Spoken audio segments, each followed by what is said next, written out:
La bougie a vacillé une fois, puis deux, comme si elle respirait au rythme du cœur anxieux de Raphaël. De l'autre côté de la petite table en bois verni, la chaise restait vide, la seule place réservée à la femme qu'il espérait rencontrer ce jeudi soir pluvieux à Paris. Raphaël Dubois regarda sa montre pour la 3e fois en 10 minutes, s'efforçant de ne pas laisser transparaître sa pointe de déception. Le restaurant autour de lui vibrait de conversations animées, de tintements de verre et d'une douce musique de jazz en fond. Mais à sa table, il n'y avait que le silence pesant de l'attente. La lumière ambrée des appliques se reflétait sur le café déjà froid devant lui, un miroir liquide du vide qui commençait à s'installer dans sa poitrine. Si vous aimez les histoires émouvantes comme celle-ci, abonnez-vous à notre chaîne, s'il vous plaît. Commentez également d'où vous regardez notre vidéo et laissez un j'aime. Il s'était convaincu que cette fois-ci serait différente. Après des mois plongés dans la solitude de son appartement du 17e arrondissement, entouré uniquement de tableaux Excel et de rapports de travail, Raphaël avait finalement accepté l'invitation de sa collègue Sophie pour ce rendez-vous à l'aveugle. Elle lui avait juré que Manon était spéciale, une personne incroyable qui méritait une chance. Mais les minutes s'étiraient comme des heures, et chaque seconde passée semblait plus lourde que la précédente. Le rendez-vous à l'aveugle, soigneusement arrangé par Sophie, s'évanouissait avant même d'avoir commencé. Raphaël sourit mélancoliquement, plus pour se réconforter lui-même que par réelle joie. Peut-être que le destin n'était simplement pas de son côté ce soir-là. Peut-être était-ce un signe qu'il devait rester seul, concentré uniquement sur la carrière d'ingénieur qui l'absorbait tant. Il était sur le point de prendre son portefeuille et d'appeler le serveur pour régler l'addition lorsqu'il entendit le bruit de petits pas légers s'approcher. Hésitant, mais déterminé, il leva les yeux et se trouva face à une vision inattendue. Une fillette qui ne devait pas avoir plus de 5 ans se tenait à côté de sa table.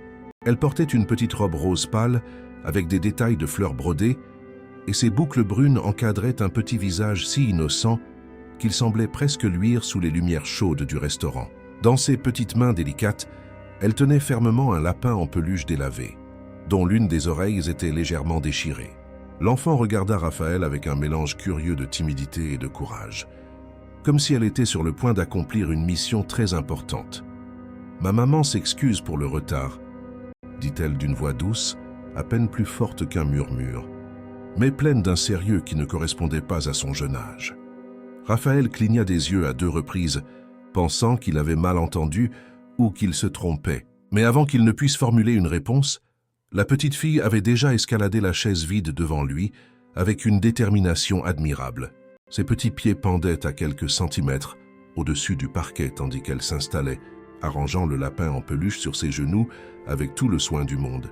« Elle m'a dit de vous prévenir de ne pas partir », ajouta la fillette, fixant Raphaël avec des yeux noisettes sincères qui semblaient porter beaucoup plus de sagesse que ces quelques années ne le permettraient. Elle a dit qu'elle arrivait et m'a demandé de rester ici jusqu'à ce qu'elle arrive. Quelque chose bougea en Raphaël à cet instant. Une émotion étrange, un mélange de tendresse et de surprise qu'il ne pouvait nommer, submergea sa poitrine. La frustration et la déception qui avaient grandi au cours des 40 dernières minutes se dissolurent simplement devant cette enfant courageuse qui était venue à lui avec un message, si simple et pourtant si significatif. Il se surprit à sourire réellement pour la première fois de la soirée, un sourire sincère qui atteignit ses yeux fatigués. « Comment t'appelles-tu, petite ?» demanda Raphaël, se penchant légèrement en avant, sincèrement intéressé. « Isabelle » répondit-elle avec fierté, balançant ses petites jambes. « Mais tout le monde m'appelle Isa. »« Et lui, c'est Carotte » présenta-t-elle le lapin, le levant pour que Raphaël puisse mieux le voir. « C'est mon meilleur ami. Enchanté de te rencontrer. »« Isa, et toi aussi, Carotte » dit Raphaël, tendant formellement la main à la fillette, qui la serra avec tout le sérieux d'une femme d'affaires, concluant une grosse affaire. « Je m'appelle Raphaël. »« Je sais, » révéla Isa, laissant échapper un petit sourire espiègle. « Maman m'a parlé de vous. Elle a dit que vous êtes ingénieur et que vous construisez des très grands immeubles qui touchent les nuages. » Raphaël rit doucement, charmé par l'imagination enfantine. « Eh bien, pas exactement jusqu'aux nuages, mais certains sont assez hauts, oui. »« Maman a aussi dit que vous aimez les livres et voyager, » continua Isa, de plus en plus à l'aise. Elle était très nerveuse aujourd'hui. Elle a changé de robe 3 fois avant de partir de la maison. « Ah oui ?» Raphaël sentit une chaleur différente monter dans sa poitrine. Alors elle était nerveuse aussi, très nerveuse, confirma la fillette d'un hochement de tête appuyé. Elle a même fait tomber son rouge à lèvres par terre dans la salle de bain et Carotte a failli devenir tout rose. À ce moment, Raphaël réalisa que son cœur s'était ouvert d'une manière qu'il n'aurait pas imaginé possible cette nuit-là. La présence de cet enfant avait complètement transformé le cours de ses émotions. Il n'y avait plus de place pour la déception ou la frustration, juste une curiosité grandissante et un sentiment d'attente qu'il ne pouvait contenir. Quelques minutes plus tard, une femme apparut, presque courant par l'entrée du restaurant, clairement essoufflée et cherchant quelqu'un. Ses longs cheveux bruns, attachés en queue de cheval à moitié défaite, étaient légèrement humides de la fine pluie qui commençait à tomber dehors. Son blazer beige clair était un peu froissé, comme si elle avait beaucoup couru, et un grand sac pendu à son épaule semblait sur le point de glisser à tout moment. Lorsque ses yeux trouvèrent enfin la table où Isa était assise à côté de Raphaël, elle se figea un instant. Son visage afficha un mélange de soulagement, de honte et quelque chose qui ressemblait à de la gratitude. Manon Leroy s'approcha de la table à pas rapides, essayant de reprendre son souffle tout en s'excusant mentalement pour chaque seconde de retard. Lorsqu'elle arriva enfin près d'eux, elle laissa échapper un soupir profond et força un sourire qui révélait à quel point elle était gênée par toute la situation. « Je suis absolument désolée, » dit-elle, sa voix sortant légèrement tremblante et essoufflée. La circulation était pire que ce que j'imaginais, et à la dernière minute, je n'ai pas pu trouver de babysitter disponible. Elle regarda sa fille avec un mélange d'amour et d'inquiétude. « Alors j'ai fini par amener Isa avec moi. J'espère que ça ne vous dérange pas. » Raphaël se leva instinctivement, arrangeant la chaise et faisant un geste à Manon pour qu'elle s'assoie. La déception précédente avait complètement disparu, évaporée comme la brume sous le soleil du matin. La femme devant lui n'était pas exactement ce à quoi il s'attendait d'un rendez-vous à l'aveugle, arrangé par une collègue. Il n'y avait pas ce glamour étudié ou cette confiance répétée qu'il avait imaginé. Au lieu de cela, il y avait quelque chose de profondément réel et humain en elle, une authenticité qui toucha Raphaël d'une manière inattendue. « Ne vous inquiétez pas. »« Je vous en prie, » dit Raphaël avec sincérité, indiquant la chaise. Isa m'a déjà tenu une excellente compagnie. Nous étions en train de parler d'immeubles qui touchent les nuages et de carottes. Manon regarda sa fille, qui souriait fièrement d'elle-même, puis de nouveau Raphaël. Ses yeux, noisettes et expressifs, brillaient d'un mélange de gratitude et de soulagement. Elle s'assit lentement, essayant toujours de comprendre le fait que cet homme ne semblait ni irrité ni mal à l'aise par la présence d'une enfant dans ce qui était censé être un rendez-vous romantique entre deux adultes. « Merci beaucoup d'avoir attendu, » dit Manon, passant la main dans ses cheveux d'un geste nerveux. « J'ai vraiment cru que j'avais tout gâché avant même de commencer. »« Vous n'avez absolument rien gâché, » répondit Raphaël, se rasseyant et observant Manon attentivement. « En fait, je crois que c'est la meilleure surprise que j'aurais pu recevoir ce soir. » Manon sentit ses joues rougir légèrement à ce commentaire. Elle n'était pas habituée à une gentillesse aussi sincère, surtout pas dans des situations où la plupart des hommes seraient simplement partis ou auraient manifesté de l'impatience. Tout en arrangeant son sac à côté de la chaise et en retirant son manteau humide, elle observa Raphaël avec plus d'attention. Il avait un visage honnête, avec de subtiles rides autour des yeux qui suggérèrent quelqu'un qui souriait souvent, bien qu'il y ait aussi une ombre de tristesse qu'elle ne parvenait pas à définir complètement.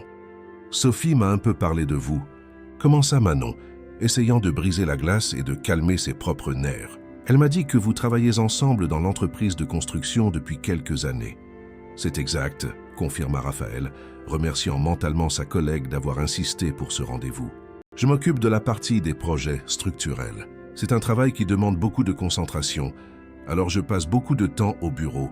Cela doit être fascinant, » commenta Manon avec un intérêt sincère. « J'ai toujours admiré ceux qui parviennent à visualiser quelque chose qui n'existe pas encore et à le transformer en réalité concrète. »« Et vous ?» demanda Raphaël sincèrement curieux. « Sophie m'a dit que vous travaillez dans le domaine de la santé. »« Je suis infirmière, » répondit Manon avec un sourire qui mêlait fierté et fatigue. « Je travaille dans une clinique dans le 11e arrondissement. Ce n'est pas exactement glamour, mais j'adore ce que je fais. Pouvoir prendre soin des gens, faire une différence dans leur vie, même petite, cela m'épanouit. Maman est la meilleure infirmière du monde entier. » Interrompit Isa qui était restée silencieuse quelques minutes, jouant avec Carotte. Une fois, elle a pris soin d'une vieille dame qui était très triste, et après, la vieille dame est redevenue heureuse. Manon rit doucement, caressant les cheveux de sa fille avec tendresse. C'est vrai, oui. Madame Thérèse est l'une de mes patientes préférées. Le serveur s'approcha discrètement, apportant le menu et demandant s'il souhaitait de commander quelque chose. Manon parcourut rapidement les options, ses yeux s'arrêtant sur les prix avec une inquiétude visible qu'elle tenta de dissimuler. Raphaël remarqua le geste et, avec délicatesse, suggéra quelques plats qu'il savait être excellents dans ce restaurant, y compris un plat pour enfants qui fit briller les yeux d'Isa d'excitation. « Je peux prendre les spaghettis aux boulettes ?» demanda la fillette, regardant sa mère avec cette expression irrésistible que seuls les enfants savent faire. « Bien sûr, mon amour », répondit Manon, rendant le menu au serveur après avoir passé sa propre commande. À mesure que la soirée avançait et que la nourriture arrivait à table, la conversation entre Raphaël et Manon s'écoulait avec une fluidité surprenante. Ils parlèrent de travail, de la ville, des difficultés de vivre à Paris avec sa circulation chaotique et son rythme effréné. Manon raconta comment elle avait quitté sa petite ville en province pour la capitale il y a 7 ans, à la recherche de meilleures opportunités et d'une nouvelle vie. Sa voix portait une force silencieuse lorsqu'elle parlait des défis qu'elle avait rencontrés, bien qu'elle évitât d'entrer dans trop de détails douloureux.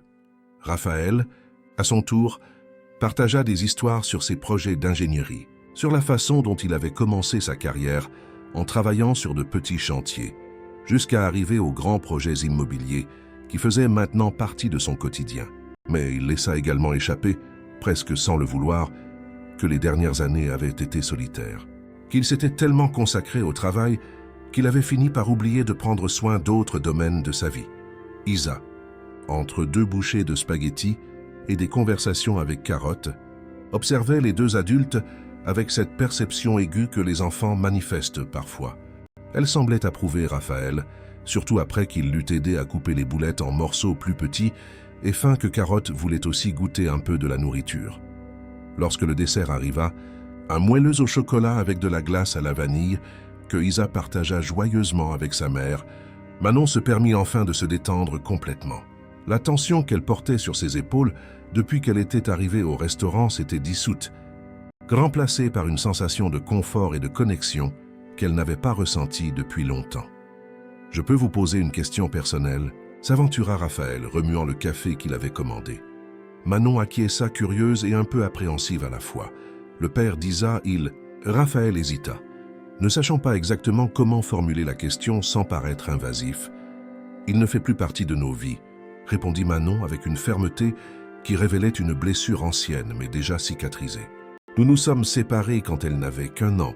Il n'était pas prêt à être père, à la responsabilité que cela signifiait.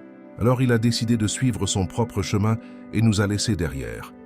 Je suis désolé, dit Raphaël avec sincérité. Vous n'avez pas à l'être, assura Manon, regardant sa fille avec un amour qui remplissait tout son visage. Isa est la meilleure chose qui me soit jamais arrivée dans ma vie. Nous formons une équipe incroyable, n'est-ce pas, mon amour? Et Isa hocha la tête avec enthousiasme, la bouche encore pleine de glace. Et vous? Demanda Manon, reportant son attention sur Raphaël. Sophie m'a dit que vous aviez traversé quelque chose de difficile il y a quelques années. Raphaël respira profondément, sentant le poids de ce souvenir qu'il partageait rarement avec quelqu'un. J'étais fiancé, commença-t-il lentement, choisissant ses mots avec soin. Caroline était architecte. Nous travaillions ensemble sur certains projets. Nous avions des plans, des rêves, tout était prévu. Mais il y a 3 ans, elle est partie. Manon perçut la douleur contenue dans ces mots simples et n'insista pas pour plus de détails.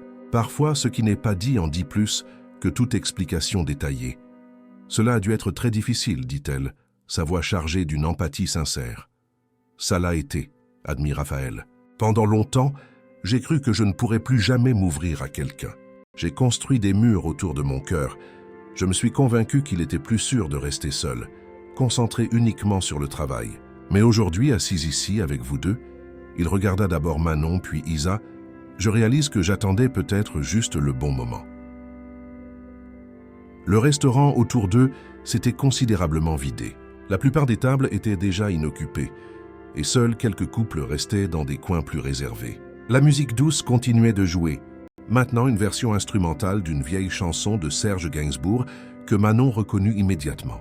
« Cette chanson, murmura-t-elle, ma grand-mère me l'a chantée quand j'étais petite.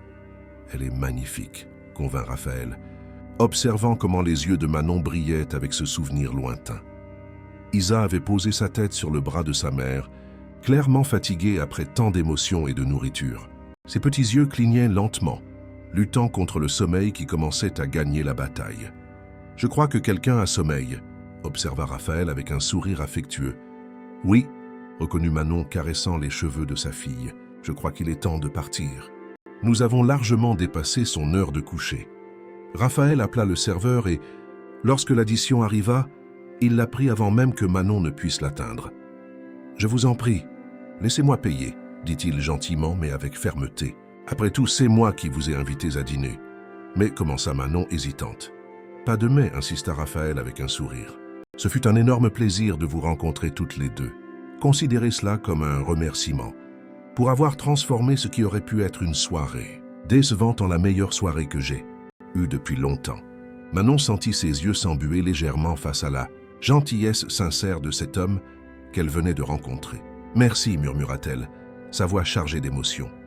Lorsqu'ils quittèrent le restaurant, la fine pluie qui tombait plus tôt s'était transformée en une pluie plus soutenue. Les rues de Paris brillaient sous les lumières des lampadaires et des enseignes colorées, créant des reflets qui dansaient sur l'asphalte mouillé.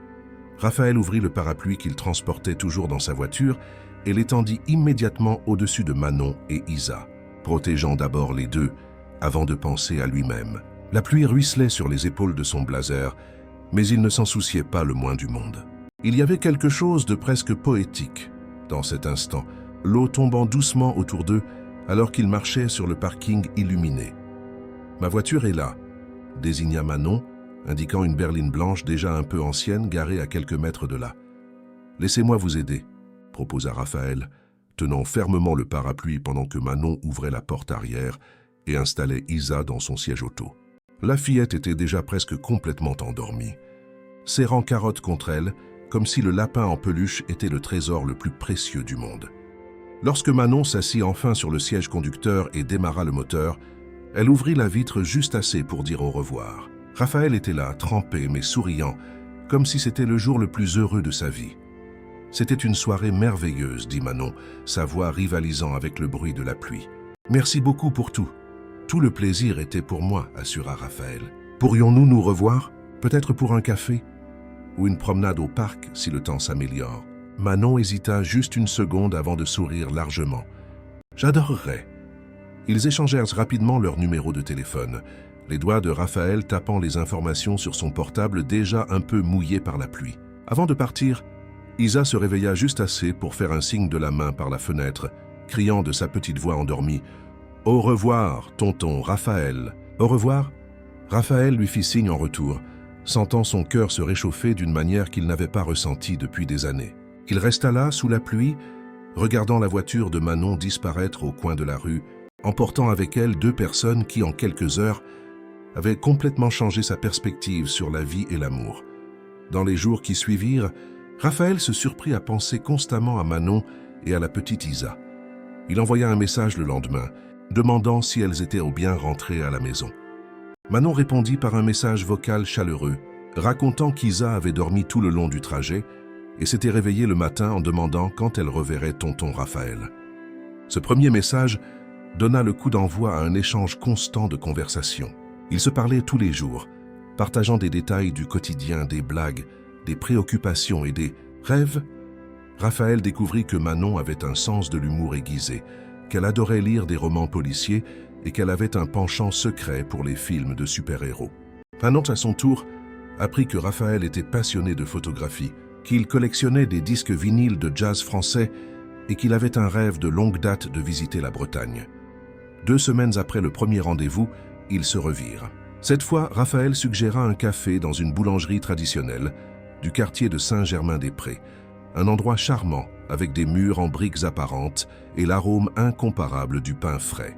Manon amena Isa, qui traitait déjà Raphaël comme un vieil ami, lui montrant des dessins qu'elle avait faits à l'école et racontant des histoires sur ses poupées avec toute l'excitation d'une enfant de 5 ans. Raphaël écoutait tout avec une attention sincère, posant des questions.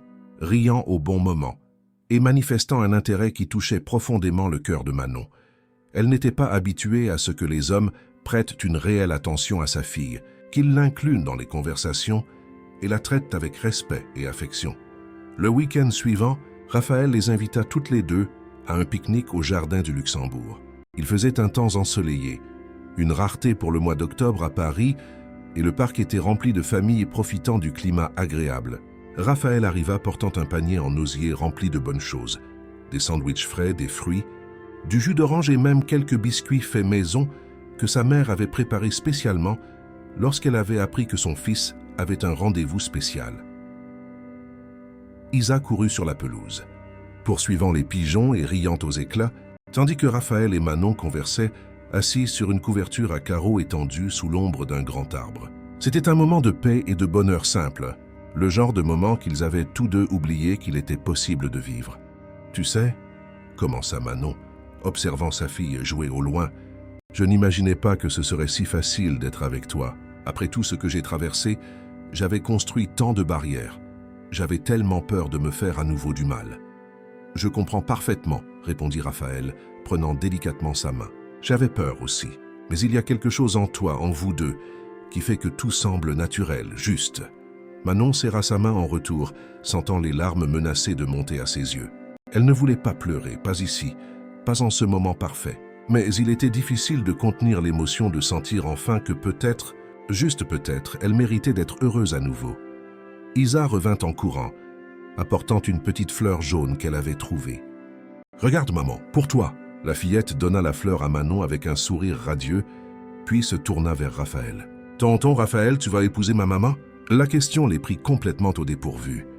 Manon devint rouge jusqu'à la racine des cheveux, ne sachant pas comment réagir, tandis que Raphaël lâcha un rire surpris et charmé à la fois. « Isa !» s'exclama Manon, mortifiée. « Tu ne peux pas te promener en demandant ce genre de choses. Mais pourquoi ?» insista la fillette avec toute l'innocence du monde.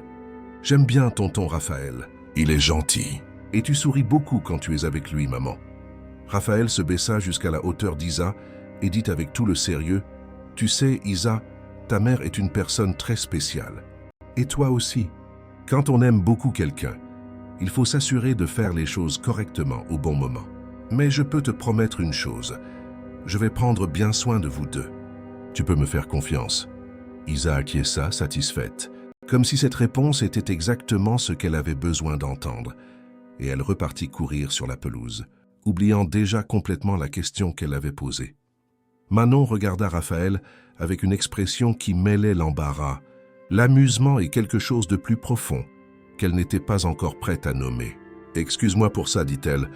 Les enfants n'ont aucun filtre. Tu n'as pas à t'excuser, assura Raphaël, se rasseyant à côté d'elle. En fait, je crois qu'Isa a raison sur beaucoup de choses. Tu souris vraiment plus quand nous sommes ensemble, et je souris plus aussi quand je suis avec vous. » Les jours se transformèrent en semaines, et les semaines en mois. Raphaël et Manon devinrent une partie essentielle de la vie l'un de l'autre. Ils dînaient ensemble au moins 2 fois par semaine, incluant toujours Isa dans leur programme. Ils allèrent au cinéma voir des dessins animés, visitèrent le musée du Louvre, passèrent une après-midi entière à l'aquarium de Paris, à regarder Isa s'émerveiller devant les poissons colorés et les requins nageant majestueusement derrière la vitre épaisse. Raphaël fut présenté aux amis de Manon, un petit groupe mais fidèle de collègues de la clinique où elle travaillait. Ils l'accueillirent avec une prudence initiale, mais réalisèrent rapidement que ses intentions étaient sincères. Manon, à son tour, rencontra les parents de Raphaël lors d'un déjeuner dominical chez eux, à Neuilly-sur-Seine.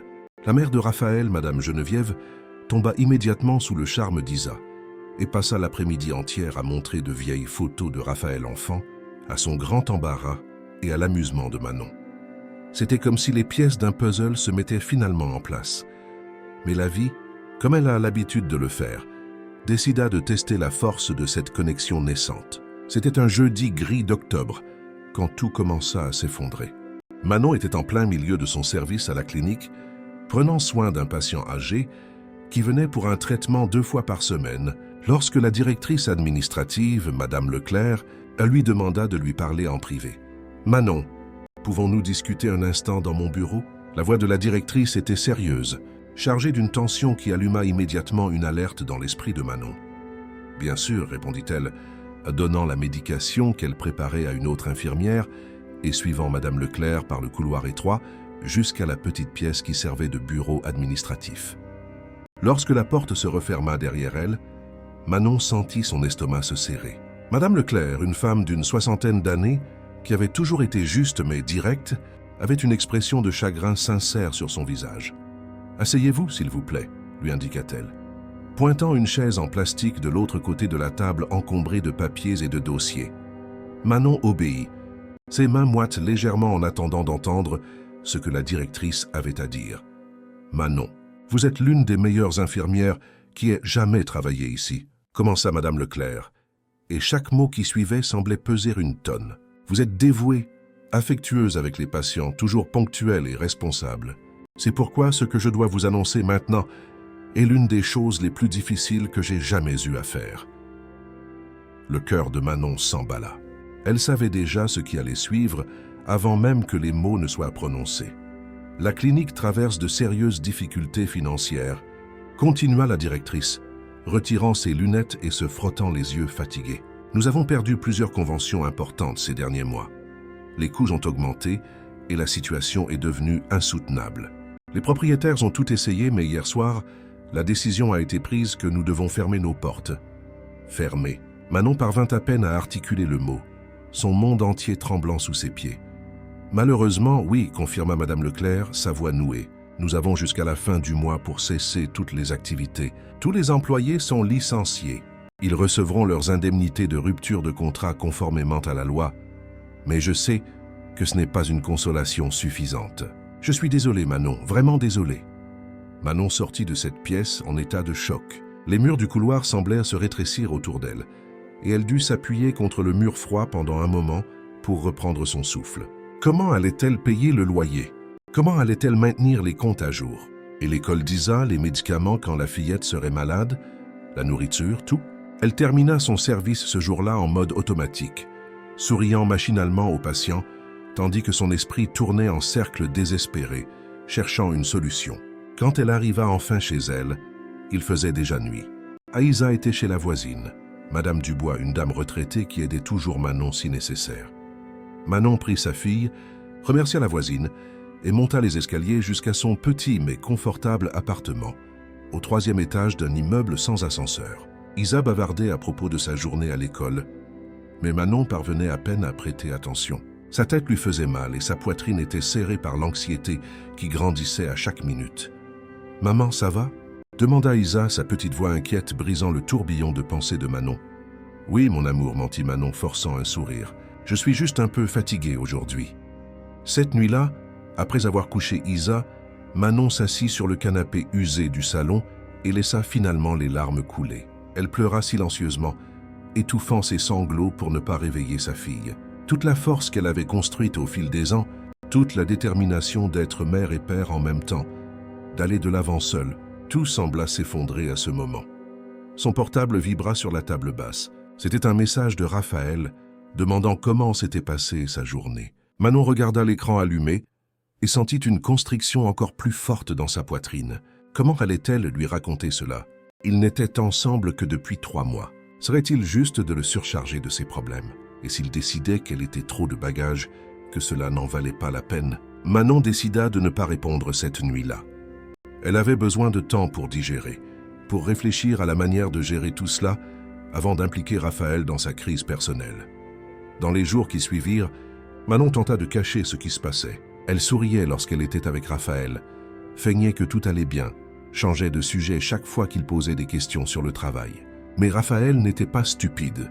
Il remarqua le changement, la tension que Manon portait sur ses épaules, la façon dont elle devenait parfois distante au milieu d'une conversation, perdue dans des pensées qui la tourmentaient clairement.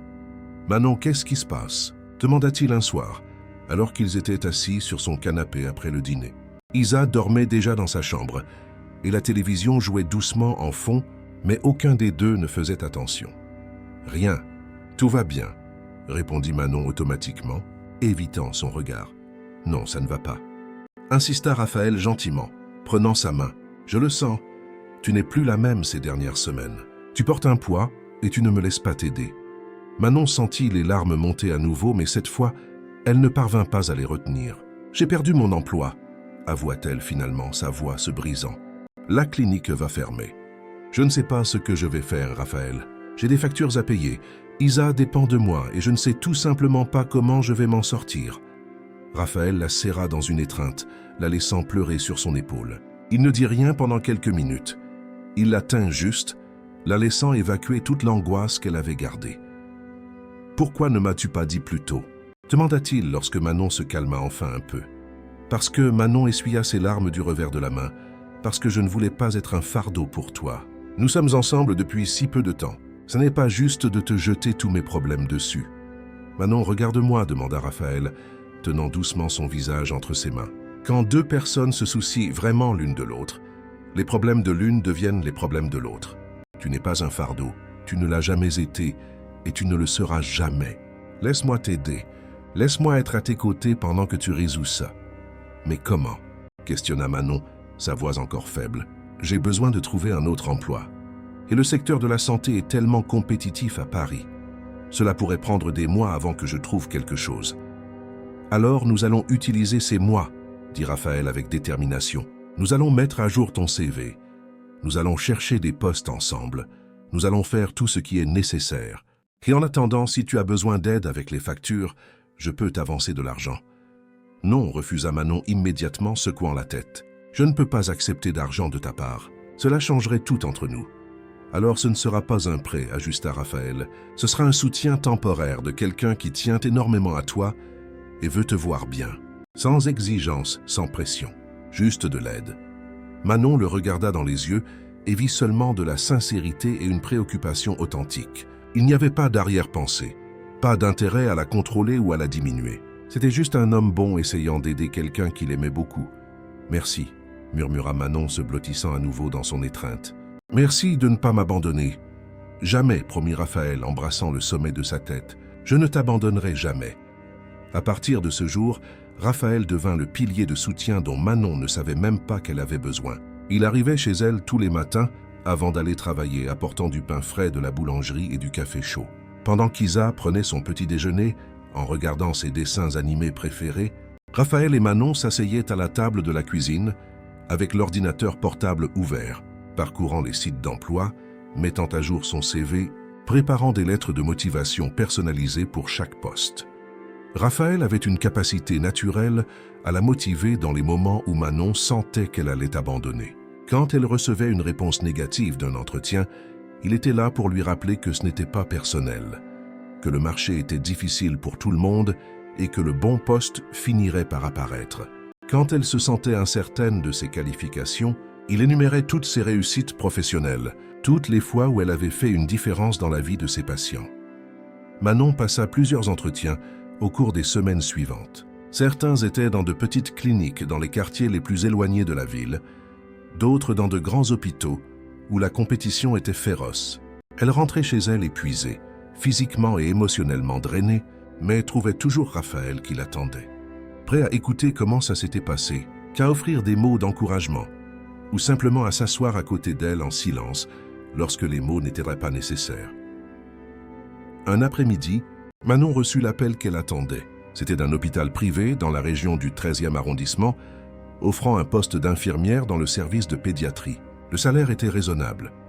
Les avantages étaient bons et l'horaire lui permettrait de passer les soirées avec Isa. Manon accepta immédiatement, parvenant à peine à contenir l'émotion lorsqu'elle raccrocha le téléphone. Elle appela immédiatement Raphaël, qui était en réunion mais répondit dès qu'il vit son nom s'afficher à l'écran. « J'ai réussi !» cria pratiquement Manon au téléphone, les larmes de soulagement et de joie coulant sur son visage. « J'ai eu le poste, Raphaël. Je savais que tu y arriverais, » répondit-il, sa voix pleine de fierté et de bonheur sincère. « Je n'ai jamais douté de toi une seule seconde. » Cette nuit-là, ils célébrèrent avec un dîner fait maison simple mais spécial. Raphaël cuisina sa spécialité.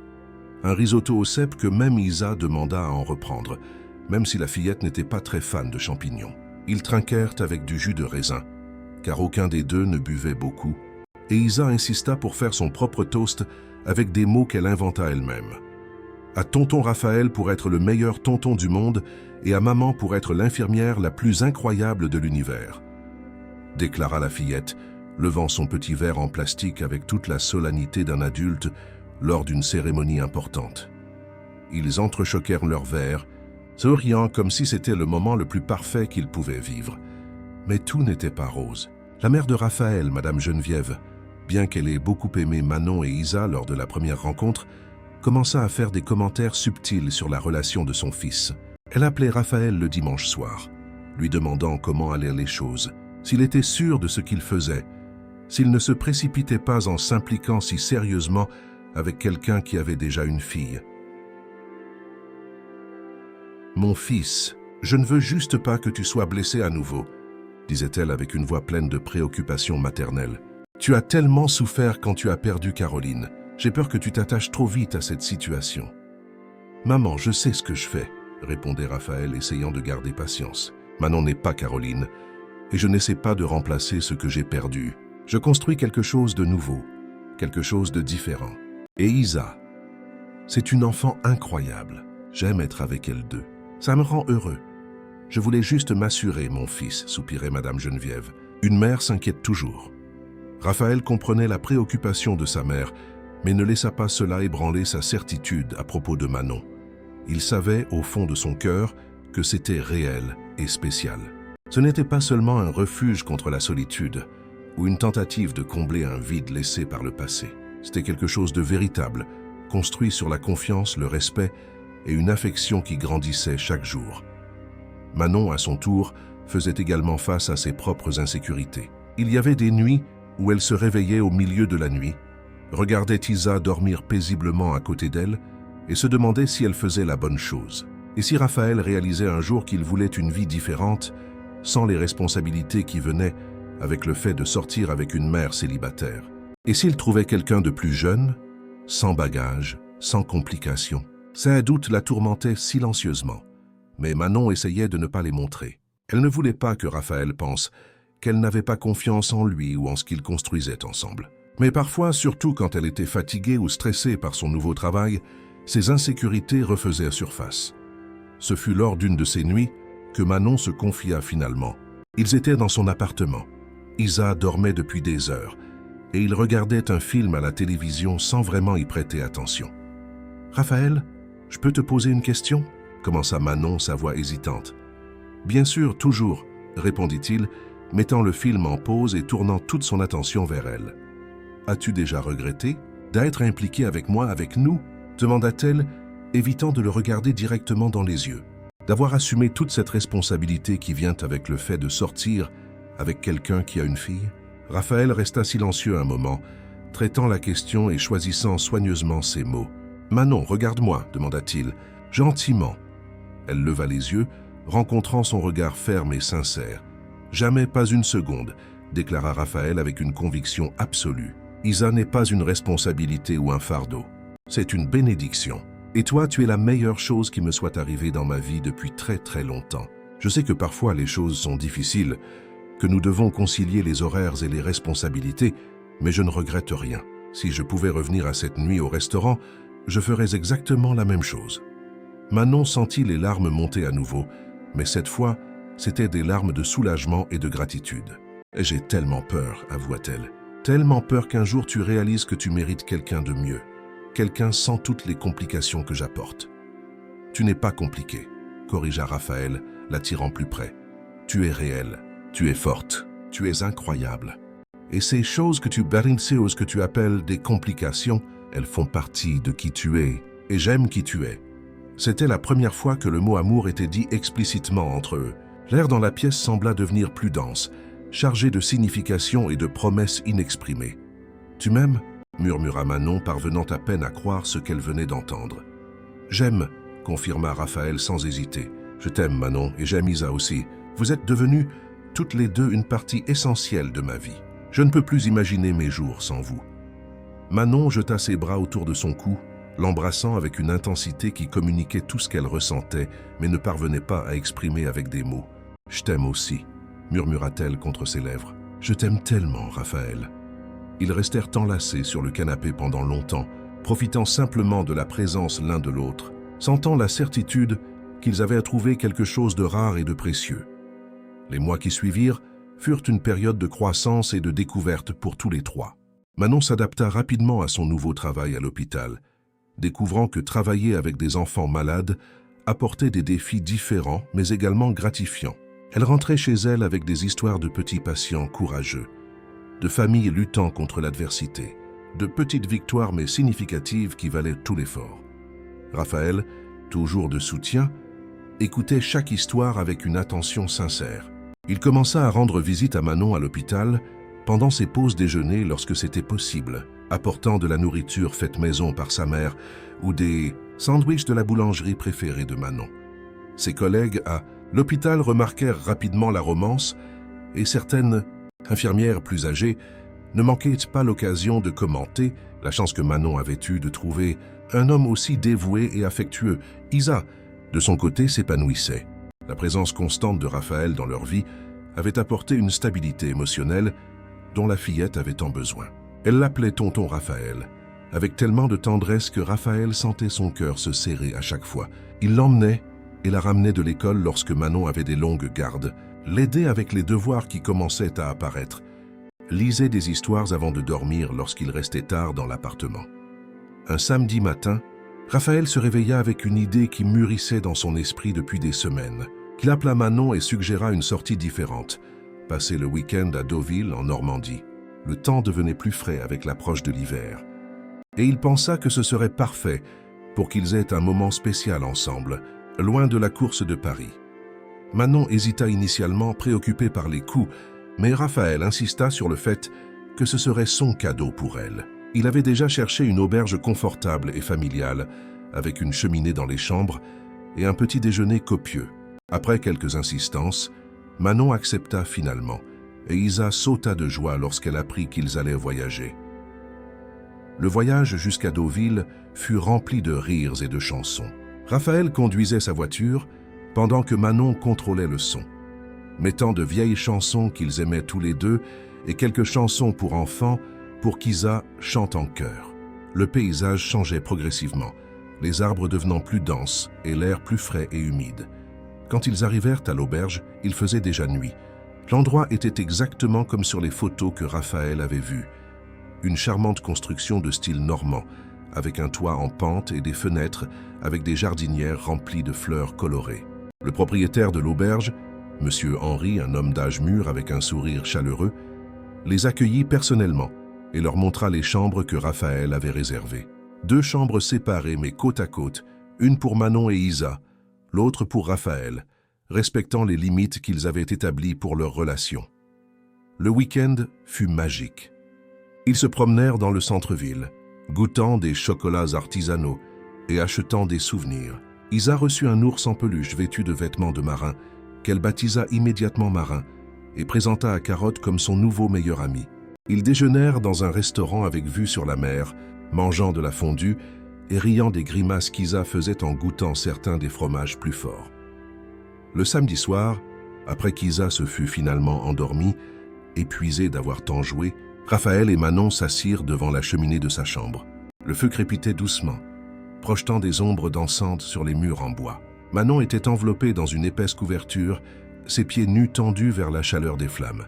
« Merci pour tout ça », dit Manon doucement, regardant Raphaël avec une expression de profonde gratitude. « Pour ce week-end, pour tout ce que tu as fait pour nous. Parfois, je n'arrive toujours pas à croire que j'ai autant de chance. » « La chance est pour moi, » corrigea Raphaël, s'asseyant plus près d'elle. « Vous m'avez donné toutes les deux un but à nouveau, une raison de me réveiller enthousiaste chaque matin. Avant vous, j'étais juste en train d'exister, pas de vivre vraiment. » Ils restèrent en silence confortable pendant quelques minutes, observant juste le feu et profitant de la présence l'un de l'autre. Ce fut Manon qui rompit le silence, posant une question qui était dans son esprit depuis un certain temps. « Raphaël, as-tu déjà pensé à l'avenir, à notre avenir ?» Il se tourna pour la regarder directement, ses yeux reflétant la lumière dorée de la cheminée. « Tous les jours, » admit-il. « Je pense à ce que ce serait de me réveiller tous les matins avec toi à mes côtés. Je pense à ce que ce serait de faire officiellement partie de la vie d'Isa, non seulement comme tonton Raphaël, mais comme quelqu'un sur qui elle peut vraiment compter toujours. Je pense à construire une vraie famille avec vous deux. Le cœur de Manon s'accéléra. « Et qu'est-ce qui t'en empêche ?»« Rien ne m'en empêche, » répondit Raphaël. « J'attends juste le bon moment parfait pour faire les choses de la manière que vous méritez. » Manon ne le pressa pas davantage, mais garda ces mots dans son cœur, les laissant réchauffer sa poitrine autant que le feu de la cheminée réchauffait son corps. Le dimanche, avant de rentrer à Paris, ils visitèrent une petite chapelle ancienne au sommet d'une colline. L'endroit était petit et simple, mais il y avait une paix qui touchait l'âme de tout visiteur. Isa alluma une petite bougie, faisant un vœu secret qu'elle refusa de révéler même lorsque Manon insista. Raphaël resta debout un moment devant le modeste autel, les yeux fermés dans une prière silencieuse. Quand ils rentrèrent à Paris cet après-midi-là, tous les trois étaient fatigués mais profondément heureux.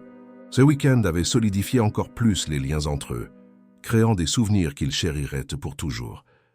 Les semaines suivantes furent une routine, mais une routine bonne, confortable. Raphaël commença à passer de plus en plus de temps dans l'appartement de Manon, apportant peu à peu ses affaires personnelles, d'une brosse à dents à quelques livres et vêtements. Manon ne commentait pas cela explicitement, mais elle le remarquait et appréciait la façon dont il devenait progressivement une partie permanente de leur vie. Ce fut pendant cette période que Raphaël prit une décision importante. Il commença à chercher des appartements plus grands, avec 3 chambres, dans des quartiers qui seraient à une distance raisonnable à la fois de l'hôpital où Manon travaillait et de l'entreprise de construction où il développait ses projets. Il ne dit rien à Manon à ce sujet pour l'instant, voulant garder la surprise pour le bon moment. Un après-midi, alors qu'il visitait un appartement particulièrement beau, dans une rue arborée du 15e arrondissement, Raphaël eut une vision claire de l'avenir.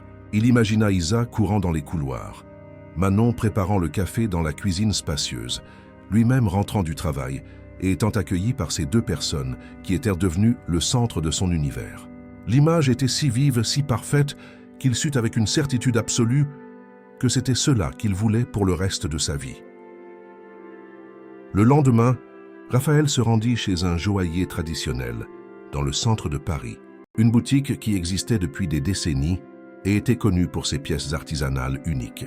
Le propriétaire, M. Paul, un homme âgé avec des décennies d'expérience dans le métier, le reçut avec l'attention attentive de quelqu'un qui comprend qu'il a affaire à un moment très spécial dans la vie de quelqu'un.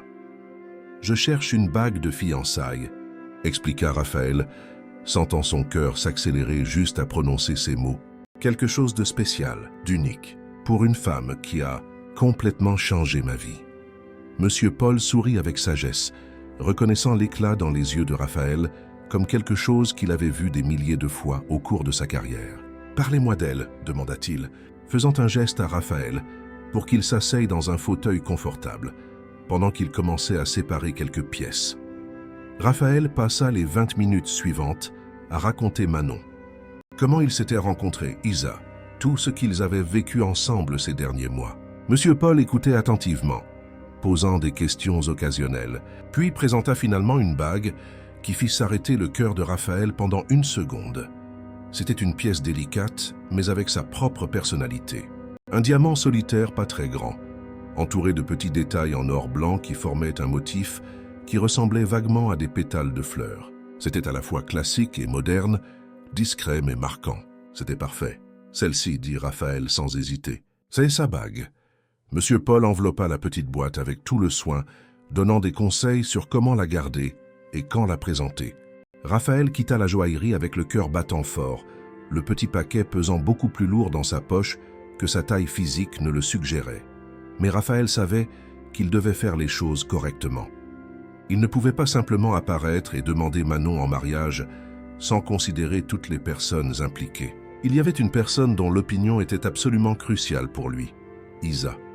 Ce samedi-là, Raphaël invita Isa pour une sortie spéciale, juste eux 2. Manon fut surprise par l'invitation, mais Isa sauta de joie à la perspective d'avoir une journée entière avec tonton Raphaël. Ils allèrent au jardin d'acclimatation, l'un des endroits préférés de la fillette, où elle pouvait passer des heures à observer les animaux et à inventer des histoires sur chacun d'eux.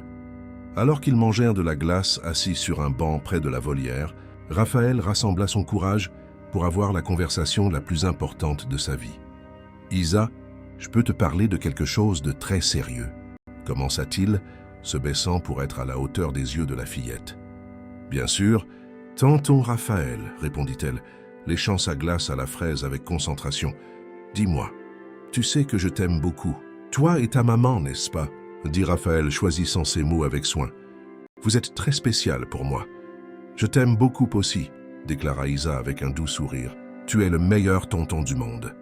Et si je n'étais plus ton tonton? Demanda Raphaël doucement. Et si j'étais autre chose? Quelque chose d'encore plus spécial? Isa fronça les sourcils, traitant la question avec le sérieux que seule une enfant de 5 ans peut montrer. Comme quoi? Comme ton papa, révéla Raphaël, sentant ses yeux s'embuer légèrement. Je veux demander ta maman en mariage, Isa. Je veux que nous devenions une vraie famille. Mais avant de faire ça, je dois savoir si ça te convient, parce que ton opinion est la plus importante de toutes pour moi. Les yeux d'Isa s'écarquillèrent, et pendant un moment, elle resta complètement immobile. Puis, soudain, elle laissa tomber sa glace par terre et jeta ses petits bras autour du cou de Raphaël, l'embrassant avec toute la force que son petit corps pouvait rassembler. « Oui, oui, oui !» cria-t-elle, riant et pleurant à la fois. « J'ai toujours voulu avoir un papa, et je veux que ce soit toi. » Raphaël la serra dans ses bras, sentant ses propres larmes couler sur son visage, sans se soucier de qui pouvait les observer. À ce moment, il sut qu'il faisait la bonne chose, que c'était la décision la plus importante et la plus juste de toute sa vie. « Mais il y a une chose, » dit Isa lorsqu'ils se séparèrent enfin, essuyant ses larmes du revers de sa petite main. « Nous devons faire une surprise très spéciale à maman. Elle mérite la meilleure surprise du monde entier. » Et c'est exactement ce à quoi je pensais, convint Raphaël, souriant à travers ses larmes. « Tu veux m'aider à planifier ?» Isa hocha la tête avec enthousiasme, et les deux passèrent le reste de l'après-midi à conspirer ensemble, créant ce qui serait la demande en mariage, la plus spéciale qu'ils pouvaient imaginer. Dans les semaines qui suivirent, Raphaël travailla discrètement sur son plan. Il parla au gérant du restaurant où tout avait commencé, ce même endroit où il attendait nerveusement un rendez-vous à l'aveugle et où Isa était apparue avec le message de sa mère. Le gérant, M. Auguste, fut enchanté par l'histoire et se proposa d'aider en tout ce qui serait nécessaire. Raphaël parla également à ses parents, leur racontant ses plans et demandant leur bénédiction. Madame Geneviève pleura d'émotion. Toutes ses préoccupations antérieures s'étant dissoutes en voyant à quel point son fils était véritablement heureux. Le père de Raphaël, M. Antoine, un homme de peu de mots mais de grand cœur, serra juste son fils dans ses bras avec force et dit « Tu as bien choisi, mon fils. Cette famille est bénie. » Manon, complètement inconsciente des plans qui se tramaient autour d'elle, remarquait seulement que Raphaël semblait particulièrement joyeux et qu'Isa avait un éclat espiègle dans les yeux chaque fois qu'elle les regardait tous les deux ensemble. Mais elle était tellement absorbée par le travail et la routine quotidienne qu'elle ne posait pas beaucoup de questions. Un jeudi soir, 3 semaines après la conversation avec Isa au jardin d'acclimatation, Raphaël appela Manon. « Mais quelque chose de joli demain soir, dit-il mystérieusement. On va dîner dehors, juste nous deux. J'ai déjà arrangé avec Madame Dubois pour qu'elle garde Isa. » Manon rit, amusée par son ton conspirateur. « Qu'est-ce que tu mijotes, Raphaël Dubois? »« C'est une surprise, fut tout ce qu'il dit. Fais-moi confiance, ce sera spécial. » Manon passa la journée suivante dans un état d'excitation nerveuse. Elle demanda l'avis de ses collègues de l'hôpital sur ce qu'il fallait porter, se décidant finalement pour une robe bleu marine simple mais élégante qui mettait en valeur ses yeux. Elle passa plus de temps que d'habitude à se coiffer et à se maquiller, se sentant comme une adolescente avant un premier rendez-vous. Quand Raphaël vint la chercher, Manon remarqua immédiatement qu'il y avait quelque chose de différent en lui. Il portait un costume qu'elle n'avait jamais vu, ses cheveux étaient parfaitement coiffés, et il y avait une intensité dans ses yeux qui lui fit sentir des papillons dans l'estomac.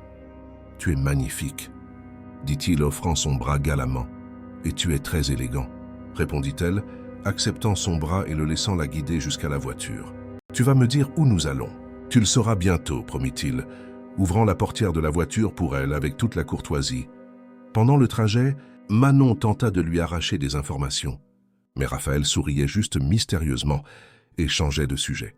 Lorsqu'ils se garèrent enfin et que Manon reconnut la façade du restaurant, son cœur s'emballa. « C'est ici, dit-elle, surprise. C'est là où tout a commencé. »« Exactement, confirma Raphaël, prenant sa main.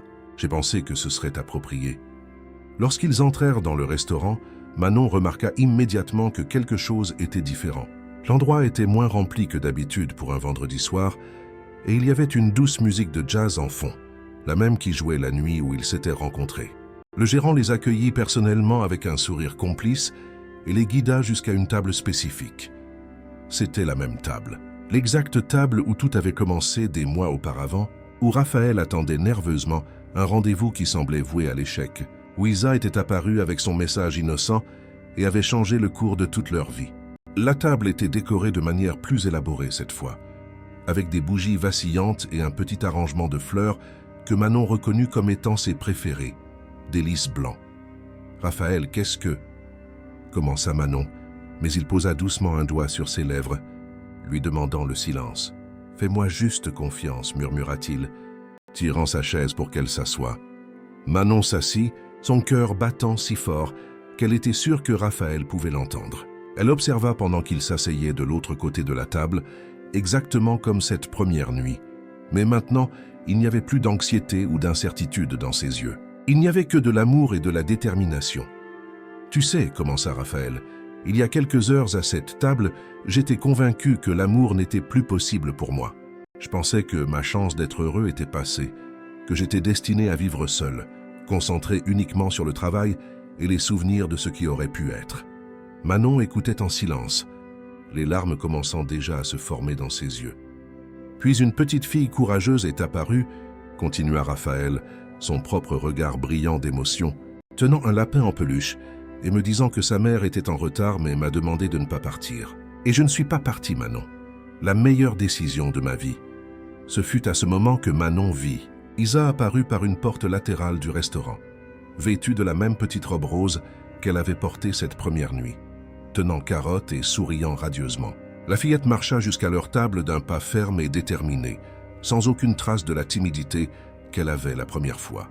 « Salut, maman » salua-t-elle joyeusement, grimpant sur la chaise qu'un serveur avait apportée spécialement pour elle. « Surprise, Isa » Manon regarda sa fille, puis Raphaël, confuse. « Mais je pensais… » « Madame Dubois, comment ?»« C'était toute une partie du plan, maman » expliqua Isa avec fierté, clairement satisfaite d'avoir réussi à garder le secret. Tonton Raphaël et moi avons tout planifié ensemble. Manon était complètement perdue, regardant de l'un à l'autre, essayant de comprendre ce qui se passait. Ce fut alors que Raphaël se leva de sa chaise et, à la surprise complète de Manon, marcha jusqu'à son côté et s'agenouilla. Le restaurant entier sembla se figer à cet instant. Les quelques autres clients présents arrêtèrent de converser. Les serveurs restèrent immobiles à leur position. Même la musique sembla diminuer de volume. C'était comme si le monde entier retenait sa respiration avec Manon. « Manon le roi », commença Raphaël, sa voix ferme malgré l'émotion qui débordait de chaque mot. « En ces mois passés à tes côtés, j'ai appris que l'amour ne consiste pas à trouver quelqu'un de parfait. C'est à trouver quelqu'un de parfait pour toi. Tu m'as appris que les deuxièmes chances existent, qu'il est possible de reconstruire un cœur brisé, qu'il est possible d'aimer à nouveau de manière encore plus profonde et vraie. » Les larmes coulaient maintenant librement sur le visage de Manon, et elle couvrit sa bouche de ses mains, se doutant déjà de ce qui allait suivre, mais ne parvenant toujours pas à croire complètement que cela se produisait. « Tu es forte, tu es courageuse, tu es dévouée, tu es une mère incroyable, » continua Raphaël, sortant la petite boîte de velours de sa poche. « Et je veux passer le reste de ma vie à tes côtés, me réveiller avec toi tous les matins, affronter tous les défis ensemble, construire une vraie famille. Alors je te demande, de tout mon cœur et avec la bénédiction de la personne la plus importante dans nos vies, » il regarda Isa, qui souriait avec des larmes dans les yeux également. « Veux-tu m'épouser » Raphaël ouvrit la petite boîte, révélant l'anneau qui brillait doucement sous la lumière des bougies. Le restaurant entier semblait attendre la réponse de Manon, le silence si profond qu'il était possible d'entendre le battement de chaque cœur présent. Manon regarda Raphaël, puis Isa, et de nouveau Raphaël. Tous les doutes qu'elle avait portés, toutes les peurs, toutes les insécurités, tout se dissipa à cet instant. Elle vit sur le visage de Raphaël rien d'autre que de l'amour sincère et un engagement véritable. Elle vit dans l'expression pleine d'espoir d'Isa la promesse d'une famille complète que la fillette avait toujours désirée. « Oui » murmura-t-elle initialement, sa voix sortant étouffée par l'émotion. Puis plus fort, avec plus de conviction, « Oui, oui, j'accepte de t'épouser !» Le restaurant explosa d'applaudissements. Raphaël glissa l'anneau au doigt de Manon avec des mains légèrement tremblantes, puis la tira dans une étreinte, l'embrassant pendant que leurs larmes se mélangeaient. Isa sauta de sa chaise et courut pour se joindre à l'étreinte, les faisant rire et pleurer tous les trois en même temps. « Maintenant, tu vas être mon vrai papa, » dit Isa, regardant Raphaël avec les yeux brillants de bonheur. « Je vais l'être, » promit Raphaël, la prenant dans ses bras et serrant les deux femmes qui avaient complètement transformé sa vie. Pour toujours.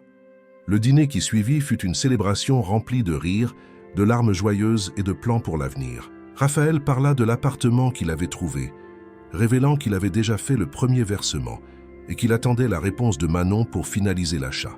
Manon fut stupéfaite par le niveau de planification de sa part, par la façon dont il avait pensé à chaque détail. Monsieur Auguste, le gérant du restaurant, leur envoya en cadeau une bouteille du meilleur champagne de la maison, accompagnée d'un jus spécial pour Isa. Ils trinquèrent à l'avenir, à la famille qu'ils construisaient, aux deuxièmes chances que la vie offre parfois, lorsque nous nous y attendons le moins. Il était tard dans la nuit lorsqu'ils quittèrent finalement le restaurant. La ville de Paris dehors continuait son rythme effréné, mais pour les trois, le temps semblait avoir ralenti, leur permettant de savourer chaque seconde de ce moment parfait. Dans la voiture, sur le chemin du retour, Isa commençait déjà à s'assoupir sur le siège arrière, serrant Carotte et le nouvel ours marin contre elle. Manon regardait l'anneau à son doigt, n'arrivant toujours pas à croire complètement que tout cela se produisait. « Heureuse ?» demanda Raphaël, prenant sa main libre pendant qu'il conduisait. « Plus que je n'aurais jamais cru possible », répondit Manon avec sincérité. « Tu as transformé nos vies, Raphaël. Je ne sais pas comment te remercier. »« Tu n'as pas à me remercier, dit-il, portant sa main à ses lèvres et l'embrassant doucement.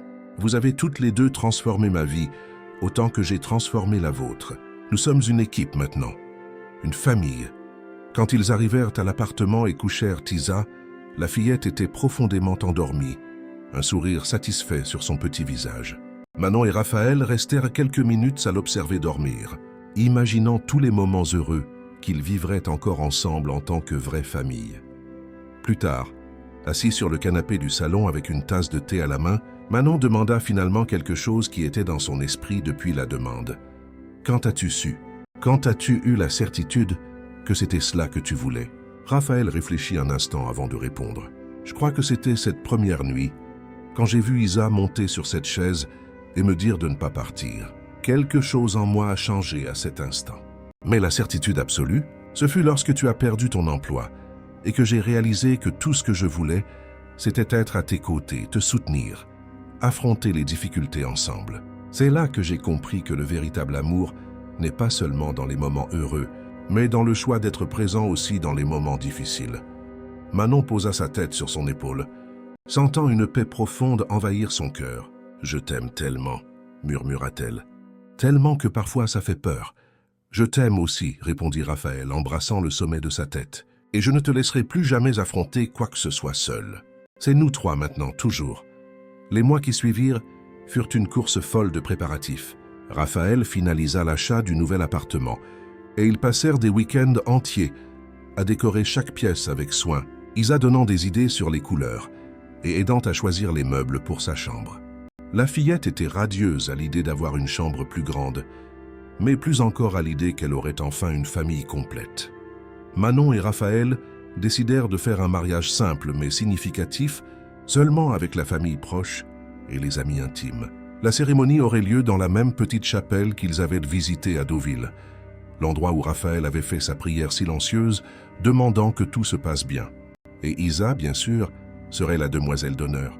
C'est un rôle qu'elle prenait très au sérieux. Leur histoire prouva que parfois l'amour arrive quand on s'y attend le moins, de la manière la plus inattendue possible. Il arrive à travers une enfant courageuse, portant un lapin en peluche, à travers des deuxièmes chances offertes par le destin, à travers le courage d'ouvrir à nouveau son cœur après tant de souffrances. Et ainsi, ce qui avait commencé comme un rendez-vous à l'aveugle presque raté, se transforma en l'une des plus belles histoires d'amour que Raphaël, Manon et Isa n'auraient jamais pu imaginer vivre. Une histoire de dépassement, de confiance renouvelée, d'une famille construite non seulement par le sang, mais par l'amour, le respect et le dévouement mutuel. Fin de l'histoire, chers auditeurs. Nous espérons que l'histoire de Raphaël, Manon et Isa a profondément touché vos cœurs. Si vous croyez au pouvoir des deuxièmes chances, si vous croyez que le véritable amour vaut la peine d'attendre et de se battre, alors cette histoire était faite pour vous.